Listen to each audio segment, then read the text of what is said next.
Okay, so let's talk about solving problems involving scale drawings. We're essentially going to focus on how can we write proportions and solve them when given scale drawings. That's going to be our main focus. So on the topic of scale drawings and models, with a few vocabulary words, let's make sure we understand. A scale drawing or a model is essentially anything that's used to represent something bigger or smaller, but you're just trying to put it in one spot for you to look at. For example, a scale drawing is two-dimensional, so a flat drawing like a picture, a blueprint, a map. A model is three-dimensional, such as a model airplane, train, a Hot Wheels car. Now, they allow us to look at big things or little things in one location. You can't run around the state of Florida trying to see where everything's at, so you look at a map. So you can look at it in one spot, where is everything. You can't look at a cell with your own eyes, like in science class, so they blow it up for you, and you're looking at a scale drawing of a cell. It helps you kind of see what's going on. So scale drawings and models are they're good information tools. They give you a lot of information. Now, a scale, we keep using that word, a scale is essentially, it's a ratio. And it's a ratio that compares the measurements that you're given, so of your drawing or your model, and it's comparing it to the real object. So your scale is like what you see on maps, for example, when it says, hey, every half inch is equal to 10 miles. So that means every half inch on the map is really worth 2 miles in the real world, in actuality. A scale factor is different from a scale. A scale factor is a scale written as a ratio, but here's the most important part. It'll be written without units of measure.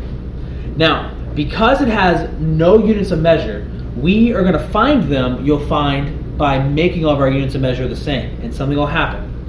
Once you have your scale and you take away and you have no units of measure in your scale, you're then going to put that fraction in simplest form, and then you'll have your scale factor. In this section, we're not really going to talk about how to use scale factors, but we are going to focus on how to find them. You will focus on using them in 4-3 when we talk more about the perimeter and areas of similar figures, and even volumes of similar figures when you get to geometry class. So scale factors, we're going to use them, but today we're just going to focus on how to find them, how to find scales and scale factors. All right, so let's continue. That's our state standard. Now, in this example, we are given a map, and our question says, what is the actual distance between Daytona Beach and Orlando? If you take a look on the map, you can see Daytona Beach. Daytona Beach is right up here. Now, and Orlando is going to be right down here. We need to find the exact, as close as we can, the real world distance between them. Now, the legend tells us every half mile is equal to every half inch is equal to 17.3 miles. So if we could just take a ruler and measure the distance between Orlando and Daytona Beach, or a tape measure, we can get an idea of the actual distance. So let's say you took that ruler and you found out that it's 1 3/4 of an inch, 1 3/4 of an inch from Orlando to Daytona Beach. So look what you know. You know the scale, and remember what we learned in another video, a scale is also going to be our rate. That's going to tell us 0.5 inches over 17.3 miles. That's a rate, essentially, but in this case, we'll think of it as a ratio. We'll keep it that simple. That's telling us every 17.3 miles is going to be a half of an inch, or you're welcome to write it upside down, 17.3 over 0.5. That's going to be half of all the proportions we'll use to solve questions like these. So we now know the measured distance down here is 1 3/4 of an inch. So now let's use that. So what you're going to do is you're going to write and solve proportion, and that rate is going to be half of what you need to know. So let's see. We saw that the rate told us 0.5 inches is going to give us 17.3 miles in real world. We have map on top, and we have actual on bottom. If you do it on the left, you also have to do it on the right. We'll call it map or drawing. So we have drawing on top and actual on bottom.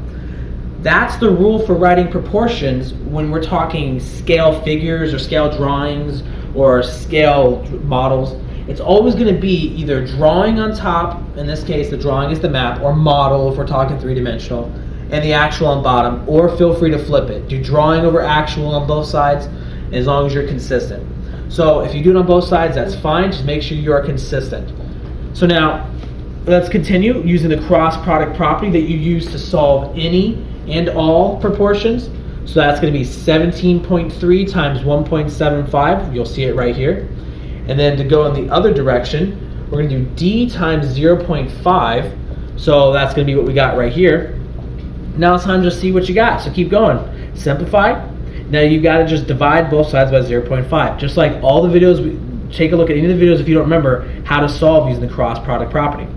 Divide both sides by 0.5 and you're going to get 60.55. That tells you the actual distance, since that was the missing space we were solving for, was actual distance down here. Okay, so that tells you 60.55 miles.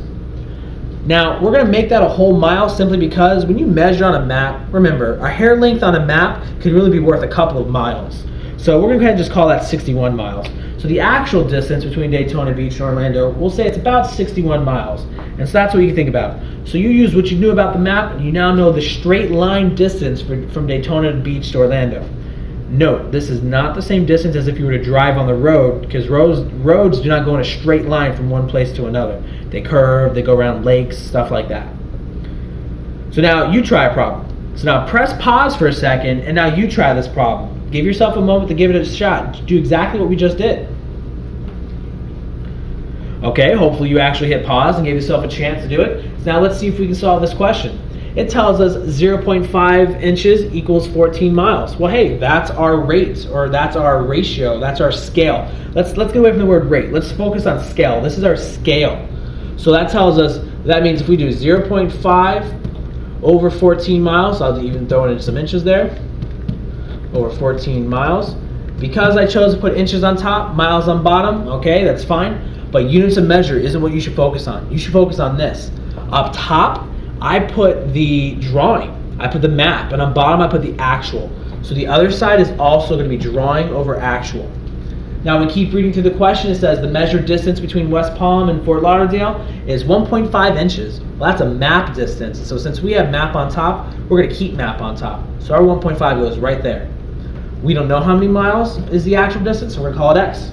So that's the proportion you should write and then solve to answer this question. So if you had trouble finding the proportion, hit pause now that you make sure you understand how to find this proportion, and then try to solve it on your own, and then press play. All right, so let's do cross product property. 1.5 times 14. And then let's go in the other direction. X times 0.5. Remember, those two will always be equal to each other.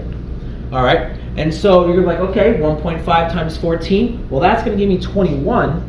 So the left side equals 21. If you're not sure I got that, go ahead and hit pause and go ahead and calculate it. And on the other side, 0.5 times x is 0.5x, and so those are still equal to each other.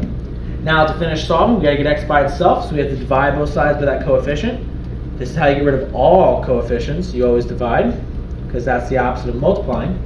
Those cancel. And we have equals x. On the left side, when you divide by half, that's kind of like doubling. Or if you did long division, this would be 210 divided by 5. Either way, that's going to be 42, no matter which way you solve it. So that tells you it's going to be 42 miles. That is the actual distance between those two locations. Hopefully that one went well. Let's look at another one. Now, in this example, it says we're drawing murals. An artist is painting a large mural of flowers on the side of a school. If they use the scale, 4 inches equals 1 inch. Notice, same unit of measures, so we can't use what we learned when we were doing rate proportions. So if we have 4 inches equals 1 inch, well, guess what? That's a scale or a ratio. That's a fraction. That could be half of our proportion. So half of our work is already done for writing our proportion. It says, how large will the mural of painting of a rose bloom be if it is already 6 1/4 inches high? So what you're going to do is you're like, okay, I have my scale. That's going to be a fraction. It's going to be half my proportion. And I now know the drawing is going to be 6 1/4 inches. We're looking for the actual. What is the actual height of the flower? So your proportions look like this. We chose to do drawing over height. As long as one side's drawing over the height, that's fine. But the other side must also be drawing over height. And I'm saying drawing instead of mural. So we know 4 inches corresponds to 1 inch.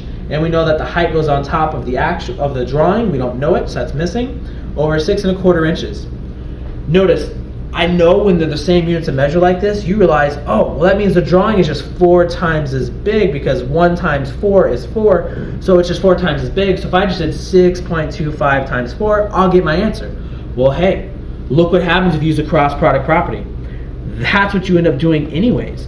you're going to multiply diagonally to go across. You're going to say, all right, 1 times h, that's going to equal 4 times 6.25. So let's see what we have on this next slide. That's what they're doing. 1 times h, 4 times 6.25. Anything times 1 is itself, so 1 times h is just h. And then 4 times 6.25, some long multiplication, equals 25. So that represented the drawing. So that means in the mural painting, the rose bloom will be 25 inches high. So that's, remember, the key was how to write it. So now, you try one. So press pause, give this question a shot. But as you're working on it, just remember what we talked about. Line up the object and the actual. So I just said the same thing twice. Line up the drawing with the actual, or in this case, the model, since we're talking three-dimensional figures, line up the model with the actual, or in this case, neither of them is a model unless you think of the child as the model, but compare child with adult. So if you can do child rocking chair on top, that's fine, do it on both sides, and then do an adult on the bottom, or vice versa. So sorry for the long rant, but give this one a shot. Alright, you should have hit pause to give this question a shot, at least the bare minimum, to make sure you can write the proportion. They gave us our scale. They told us that, let's see, a full-size model is being created from a child-sized rocking chair, which has a height of 15 inches. Okay, so they gave us the height of the child's chair. If the scale to be used is 4 inches equals 1 inch, look at that, same unit of measure again, so that means we have to be extra careful on how we write it. What is the height of the model? Well, they gave us the scale, so that tells us 4 to 1. 4 over 1 or 1 over 4. For the sake of making it pretty, I'll just put 1 over 4. So it's not an improper fraction. Not that it matters, you're welcome to put it upside down.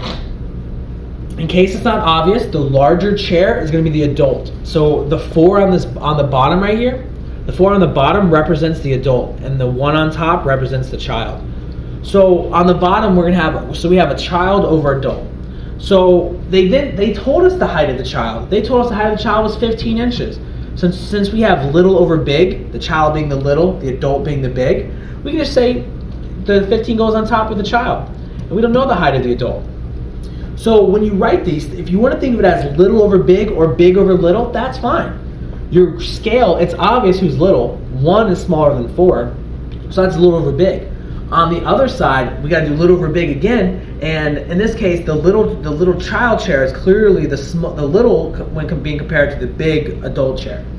So that's your proportion. So now, I gave you, if you need help writing the proportion, hit pause now and make sure you can solve it. Alright, so now let's go ahead and solve it. Use the cross product property. 4 times 15. Multiply in the other direction. So that's x times 1. Those will always be equal to each other. 4 times 15 is 60. So that tells us 60 equals 1 times x is just x. So x equals 60. And x represented the actual height of the adult rocking chair. So that's how we know the adult rocking chair is going to be 60 inches high. If you're someone who accidentally messed up your alignment, and let's say you had 15 on the bottom over here, that means if you had done that, you would have gotten a silly answer, and that would have told you an answer that didn't make sense. It's not reasonable for a rocking chair, for example, to be only a little more than 3 inches high. So if you got an answer like that, you know it's not reasonable. To go back and check your proportion. Alright, one more example, and then you're going to have one more to try of your own, and then we're all done. We talked about scale factors. Remember, the only thing we're going to talk about now is how to find them. We're not talking about how to use them. That'll come next week in class or in section 4-3. So we're going to talk about how to find them, not necessarily use them yet. Learn how to find them now because you'll have this on your homework and you'll have it on your quiz, but then you'll need it for the rest of chapter 4 when it's time to use it. Makes it easier if you already know how to find it. So this example says, find the scale factor of a blueprint if the scale is 1/2 inch equals 3 feet. Okay? The definition earlier told us a scale factor does not have units of measure. So I'm going to solve this slightly different because the way they do it looks like this.